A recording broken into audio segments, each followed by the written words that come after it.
When did you first start making music? Teenager. Yeah. Probably. How did it start? Like, were you playing an instrument in a band or a school? I took thing? I took keyboard lessons when I was Oh yeah. growing up. Did you want to, or was it like pushed on you? No. I wanted to. Okay. I wanted to play an instrument. I wanted to play drums at first. Yeah. And then I would play keyboard, and then I still kind of wanted to play drums. But I always wanted to play. Yeah. Who doesn't though? It looks it looks so cool and glamorous. It's kind of like the cool one. Yeah.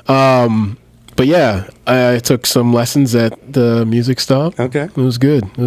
I played Ode to Joy. Does that help you out, do you think, to this day? That musical, like, lay down? Like, you probably learned how to read music? Things like to a certain extent, but I mean, it was so many years ago. It was just, yeah. When's the first time you put your hands on, like, turntables and felt that power?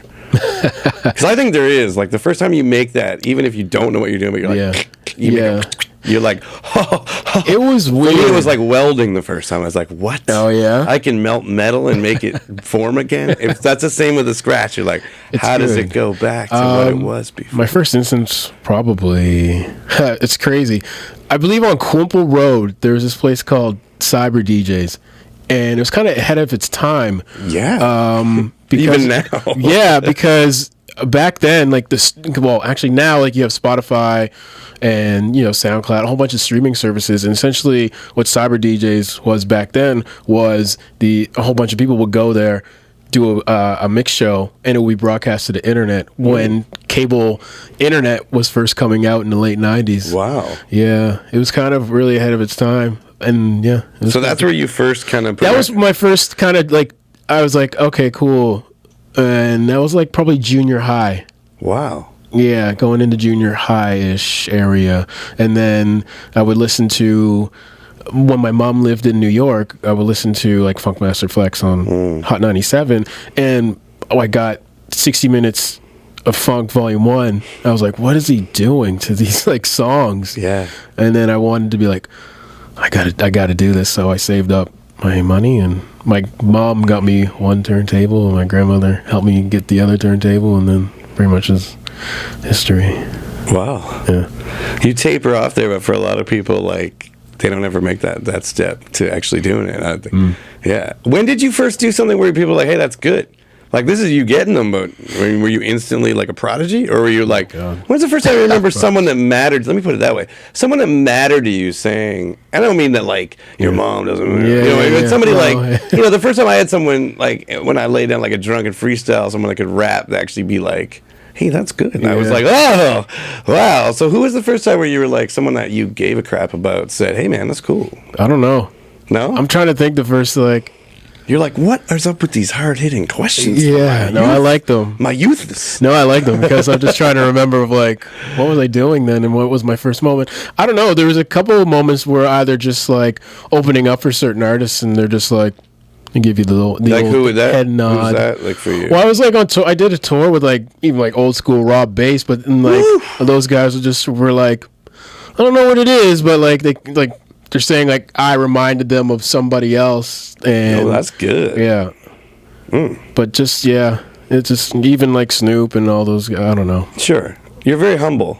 I don't like talking about myself really. I just my job is to make you talk. It's cool. Okay, so once every 10 years. What makes you choose a song to remix? Let's just jump right to today for here. Yep. So I just played like a No Diggity now. Yeah. We all know No Diggity is a fabulous song. And I can see why that would attract you for a lot of reasons. But why that? Like, what makes you pick a song and say I'm going to put a TK spin on it?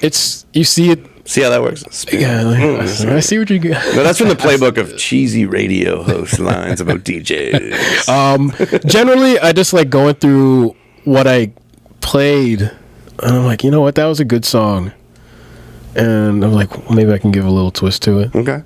And you see it just even on SoundCloud. Like there's these guys called Tough Love, and they just did. They did a couple songs.